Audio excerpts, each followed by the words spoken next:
Before we get started with some of the things I want to ask you, tell our listening audience and our Flyers fans, what are you doing with yourself now?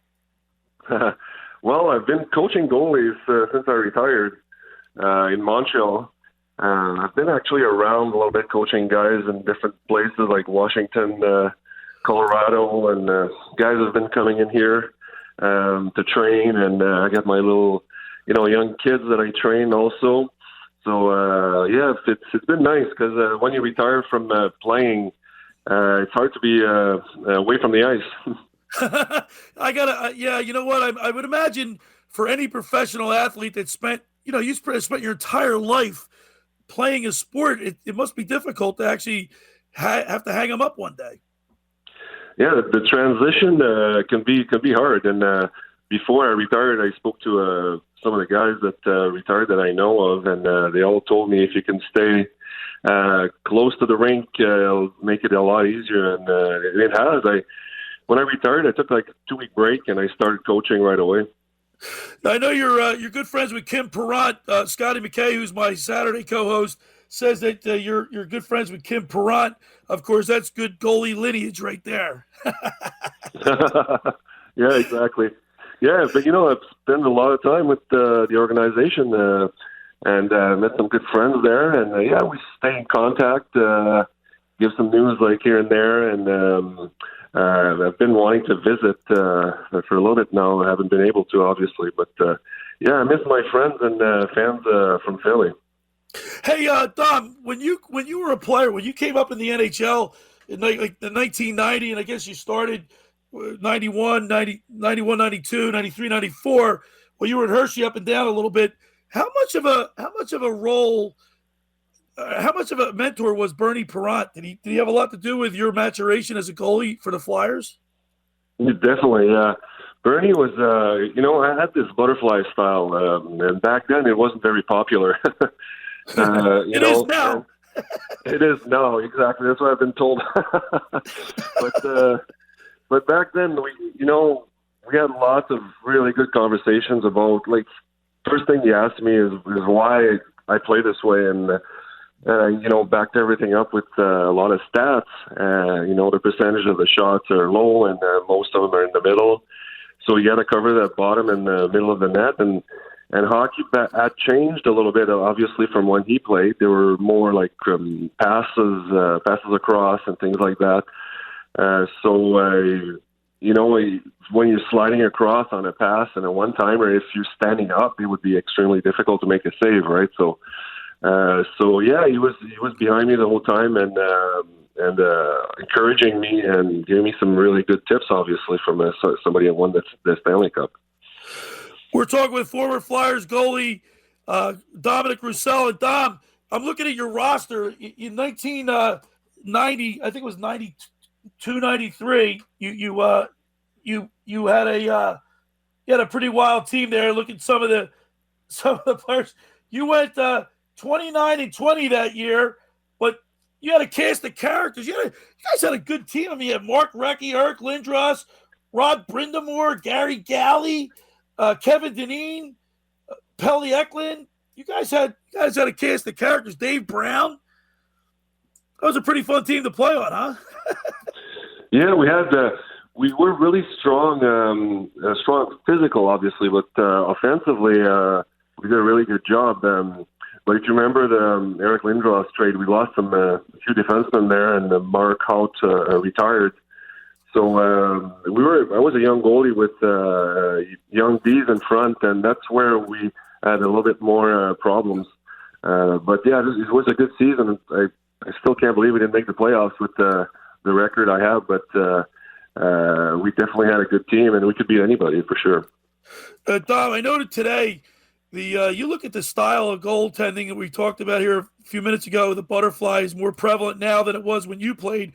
But how about the size of the pads? I mean, you look at some of these guys like Tuukka Rask the other day.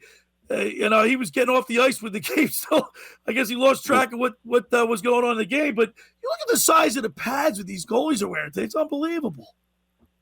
Yeah, and when I played, I was pushing the companies to make the pads the way they are today. They're more flat. They're more square. So there's less of a chance that the puck's going to like hit the edge of your pad and go in, right? So before they were round on the outside, so that's one thing. And now the pads are so high compared to when I played. Like if you look at pictures of me or Marty Brodeur as an example, they were so much lower. Yeah. So it's harder to score 5-hole today, I think, because the fact that they're longer, when you go down, it just closes the 5-hole. Sometimes you don't even need a stick there anymore. So, the equipment is bigger, but the goalies are bigger too. Like back then, 6'2", and I was one of the tall guys in the league. Now I would be probably one of the short guys in the league. Yeah, that's true too. My producer and on-air host of the Sports Bash, Mike Gill, Hunter Brody's a hockey player, but he's a lot younger than I am, and we go back and forth on the style of play today compared to when you played, or even before when you played. I am a proponent of I like the tough physical play. I think the game lacks the I like to see a little bit more fighting, a little bit more spirit in the game today. It has changed. How do you view today's game versus when you played? Well, the physical aspect has changed dramatically, and the positioning defensively was better when I played. Now, like, guys can go through people, it seems, and get to the net and get 2, 3, 4 rebounds sometimes. One of the big differences is those passes across the slot. Sometimes there's two passes back and forth, and you would see that in practice, but in the games you wouldn't see that often. So guys have more room. I think they're better skaters for sure than when I played.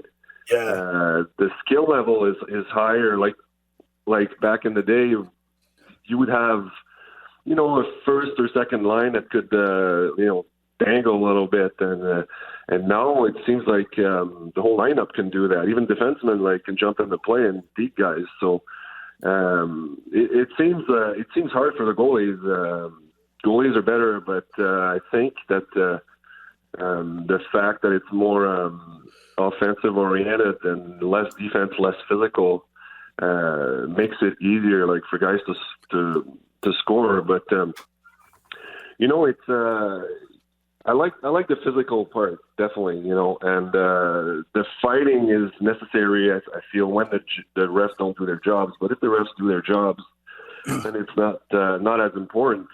But back then, you would lose by a few goals, and Dave Brown would get in a fight. The game would change, right? So you can lose the war, but win a battle or two. Yeah, too. Also, yeah. We're talking about Dominic Roussel, former Flyers goalie. Dom, playing in Philadelphia. Coming from Quebec. When you first got to Philadelphia, what was it like playing in front of the Flyers faithful? Well, my first few games were, if I go right to camp before I even played like a regular season game, right away, it seems like the fans liked me right away, and they were cheering and everything, and it was quite an experience, playing in front of I think 17,500 people. I think back then was the spectrum that you could fit. So it was really exciting, and the fans in Philly are special. It's I had conversations with Hexy back then. He was in Philly. Remember, he went to Quebec Islanders and came back. And when he came back, I asked him, so how was it, playing for another team? And he said, well, Quebec was hard, but he said, so far I don't think anything beats Montreal and Philly as far as the fans, on the good side and on the tough side also. Yeah, because they're going to let you know when you're not playing up to your capability, and we're very passionate about our hockey. But Dom, I really appreciate you taking time out of your Sunday on Valentine's Day to spend some time with us and reminisce. And I just wanted to get you on so our listeners could hear from you, and I really appreciate it. You're welcome. It was fun to be on the show.